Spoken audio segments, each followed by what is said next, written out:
Breaking tonight, organizers with the conservative gathering known as CPAC have disinvited the controversial Breitbart editor Milo Yiannopolous from their annual gathering after a disturbing interview with him resurfaced. We must warn you, the interview is extremely troubling. It deals with child sex abuse and is not appropriate for some viewers. In the homosexual world, particularly, some of those relationships between younger boys and older men, the sort of coming-of-age relationships, the relationships in which those older men help those young boys to discover who they are and give them security and safety and provide them with love and a reliable and sort of a rock where they can't speak to their parents. Some of those relationships are some of the most molestation to me. It sounds well, like you know what? It sounds like Catholic priest molestation to me. And you know what? I'm grateful for Father Michael. All right, just about 24 hours after that video and a similar one lit up on social media, CPAC rescinded its invitation, writing this: "There is no disagreement among our attendees on the evils of sexual abuse of children." Yiannopolous has weighed in on Facebook, writing, "I am a gay man and a child abuse victim. I've repeatedly expressed disgust at pedophilia in my feature and opinion writing. My professional record is very clear." Joining me now, Matt Schlapp, the chairman of CPAC. Matt, you initially invited Milo. Why? Because I think what he does on college campuses, where he tries to take on administrations on these campuses that shut down the conservative point of view, just happened in Berkeley, is something that's really important for our attendees to hear. Almost 50% of those who attend CPAC are in college or younger, and I think the type of political correctness that's happening on campus is un-American, and I think Milo has been brave in taking these people on. All right, Matt, and you have ultimately decided to disinvite him to speak. Right. Why?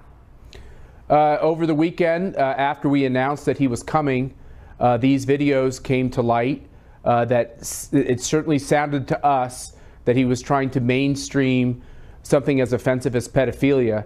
And we don't, although there are a lot of political disagreements that happen on the CPAC stage, there's no disagreement on the immorality of pedophilia. And it's not the appropriate venue for Milo to try to clear his name on what people have heard over the weekend. And as you said in your statement as chairman, you realize that he has responded on Facebook, right. That he has apologized and tried to clear the air on this. Is there anything that he could do to be reinvited at this point? Not to this year's CPAC. I mean, as a human being, I urge him to get out there aggressively. If he's been taken out of context, he needs to fight to clear his name. He needs to do that himself. It's not the ACU's job or CPAC's job to do that for him. And I wish that he would do that. He started today. Do that aggressively, because there's no place in the conservative movement for people that would mainstream something as horrible as pedophilia. Yeah, and there's also questions tonight over Simon & Schuster's said it's canceling publication of his forthcoming book, Dangerous. There's also questions about his future at Breitbart. We'll see how all of that plays out. Is there any room for him still on the conservative stage?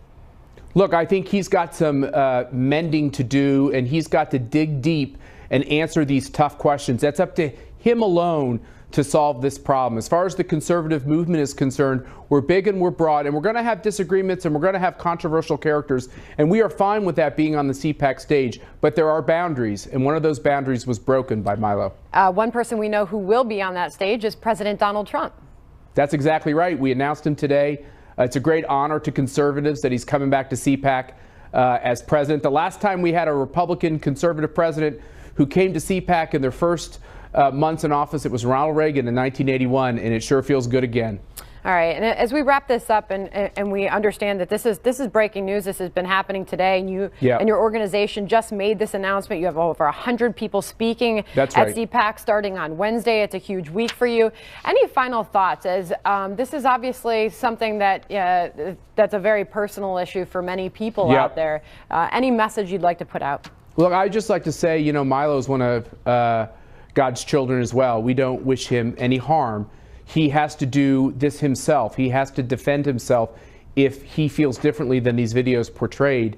And it's really, we urge him to do that. I was just wondering though, why was this the moment? I mean, as you said, he's been a very controversial character. There has been many things arguably that could have been the straw that broke the camel's back. Why was this that moment?